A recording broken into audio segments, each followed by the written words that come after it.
Assalamualaikum warahmatullahi wabarakatuh. Nama saya Intan Ramawati. Di sini saya akan menjelaskan tentang HAM dan demokrasi dalam Islam. Pengertian HAM merupakan hal yang melekat pada diri manusia yang bersifat kodrati dan fundamental sebagai suatu amanah dan anugerah Allah SWT yang harus dijaga, dihormati dan dilindungi oleh setiap individu, masyarakat, dan negara. Dalam bahasa Arab dikenal dengan hak al-insani atau disebut juga dengan hak al-insani ad-daruri. Terdiri dari 3 kata, yaitu kata hak yang artinya memiliki kepunyaan, wewenang, kekuasaan untuk berbuat sesuatu yang harus diperoleh. Kedua, kata manusia atau al-insani artinya makhluk yang berakal budi dan berfungsi sebagai subjek hukum. 3, asasi yang artinya bersifat dasar atau pokok. Kedua macam-macam hak dalam Islam. Pertama, hak untuk hidup. Kedua, hak untuk memperoleh kebutuhan hidup atau hak ekonomi. 3, hak untuk mendapatkan kemerdekaan. 4, kebebasan berpendapat dan berekspresi. 5, persamaan hak dan kedudukan di hadapan hukum. 6, hak kebebasan untuk berserikat. 7, hak untuk mendapatkan keadilan. 8, hak untuk mendapatkan tempat tinggal. Pengertian demokrasi dalam Islam dan prinsip. Pengertian secara etimologi dalam bahasa Yunani demos, rakyat, dan kratos, yaitu pemerintahan. Maka demokrasi yang didasarkan atas kedaulatan rakyat dalam demos harus menyangkut seluruh aspek politik, gender, agama, ras, dan hak sosial dan sebagai berikut.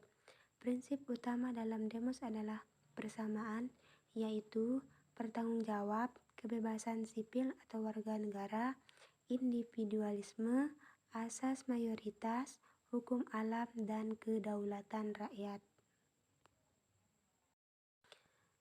Selanjutnya, hubungan demokrasi dalam Islam.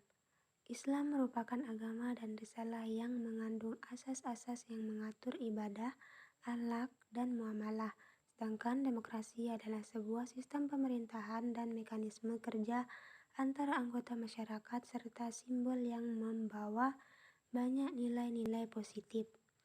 Ada 3 pemikiran mengenai hubungan Islam dalam demokrasi, yaitu persamaan atau al-musawah, 3 musyawarah atau syura, 4 cermin sikap terbuka atau baiat, 4 majelis atau parlemen atau ijma'.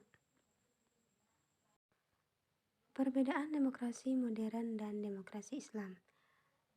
Pada demokrasi modern, 1. Kedaulatan di tangan rakyat. 2. Pembuatan peraturan badan legislatif. 3. Keputusan ditentukan melalui musyawarah suara terbanyak. 4. Terdapat badan legislatif sebagai penampung aspirasi rakyat. 5. Masih terdapat privilege atau hak khusus. Sedangkan demokrasi Islam, pertama, kedaulatan tertinggi di tangan Allah SWT. 2. Pembuatan peraturan hanya Allah SWT. 3. Keputusan diambil dari ijtihad dan pada akhirnya keputusan khalifah sebagai ulil amri. 4. Terdapat majelis syura sebagai badan musyawarah dalam memecahkan persoalan. 5. Tidak mengakui hak istimewa bagi golongan tertentu. Maka kesimpulannya adalah demokrasi bentuk atau mekanisme pemerintah negara yang menjunjung tinggi kedaulatan rakyat. Demokrasi menurut Islam dapat diartikan sebagai musyawarah, mendengarkan pendapat banyak orang untuk mencapai keputusan dengan mengedepankan nilai-nilai keagamaan. HAM adalah hak yang telah dimiliki oleh seseorang sejak ia berada di dalam kandungan. HAM dalam Islam diidentifikasi sebagai hak yang dimiliki bagi negara dan individu tersebut untuk menjaganya. Setiap manusia berhak mendapatkan kebebasan berdemokrasi dan HAM. Sekian dan terima kasih. Assalamualaikum warahmatullahi wabarakatuh. Bye bye.